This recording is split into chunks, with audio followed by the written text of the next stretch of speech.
N'importe qui peut se lancer dans l'immobilier et devenir millionnaire. Beaucoup pensent que pour se lancer dans l'immobilier, il faut avoir des millions en banque. Mais que non! Élèves, étudiants, travailleurs, non-travailleurs, voici comment vous pouvez vous lancer facilement dans l'immobilier et obtenir votre part de gâteau. Bonjour, je suis Yannick Idriss Wafo, coach en entrepreneuriat. Ce jour, je m'entretiens avec toi pour te montrer très facilement comment tu peux te faire de l'argent dans le secteur de l'immobilier. Si tu es prêt, alors je t'invite à me consacrer un peu de ton attention. Aujourd'hui, lorsque tu parcours ton quartier, tu dois certainement avoir vu immeubles à louer, terrain à vendre, villas à vendre ou bureaux à louer et j'en passe. Sache que cela représente pour toi des intrants, c'est-à-dire des inputs que tu dois pouvoir convertir en extrants, c'est-à-dire ou en output. Plus simplement, il s'agit pour toi de faire de la mise en relation, c'est-à-dire de trouver des personnes qui sont dans le besoin, ainsi leur proposer des biens dont ils ont besoin. Ce n'est pas aussi simple si tu ne t'y connais pas. D'abord, ces plaques sur lesquelles tu as vu marqué à louer, à vendre, etc. ont été déposées par les agents immobiliers qui évoluent dans l'informel et qui font dans le même service que tu veux offrir.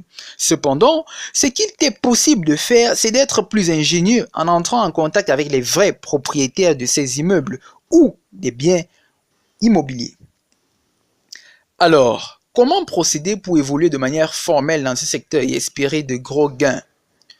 Je te propose de repérer un chef de quartier ou le sous-préfet de ta localité qui pour la plupart ont des cartes géographiques de leurs circonscriptions respectives. Une fois identifiées, ces autorités qui te fourniront la liste des propriétaires terriens de leur circonscription, ce fichier que tu auras te permettra d'entrer en contact avec ces derniers. Par la suite, ils pourront te faire visiter leurs biens immobiliers et ce sera l'occasion de prendre les photos, les copies des justificatifs que vous utiliserez comme argument de vente auprès de vos futurs clients. La deuxième étape est de penser comme un individu qui souhaiterait construire. La première personne à contacter, c'est un architecte qui devra lui dresser un plan détaillé de sa future maison ou immeuble, ajouter à cela un devis au centimètre près du besoin en investissement. Ce qui t'amène indubitablement à contacter le fichier des architectes dans ta localité.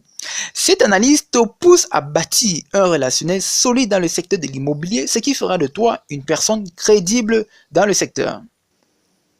Rappelle-toi combien les clients éprouvent la crainte de se voir arnaquer par les vendeurs de terrain, usurpateurs de titres et de faux documents.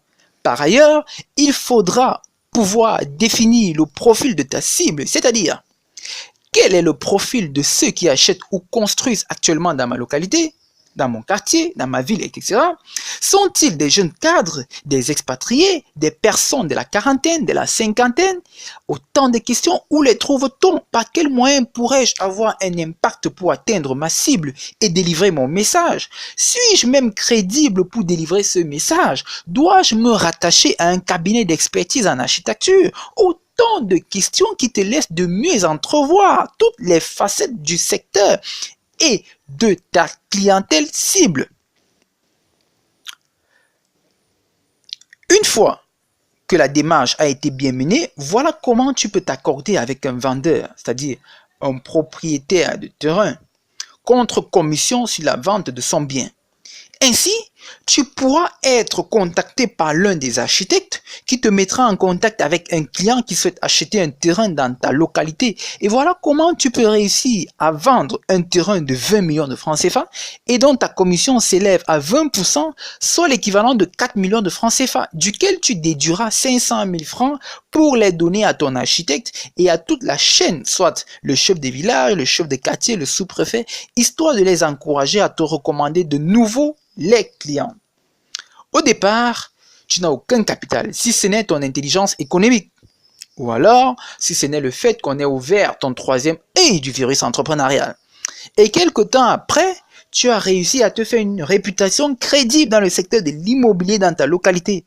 Tu conviens avec moi que tout le monde peut obtenir sa part de gâteau dans ce secteur. Yannick Idriss Wafo, virus entrepreneurial.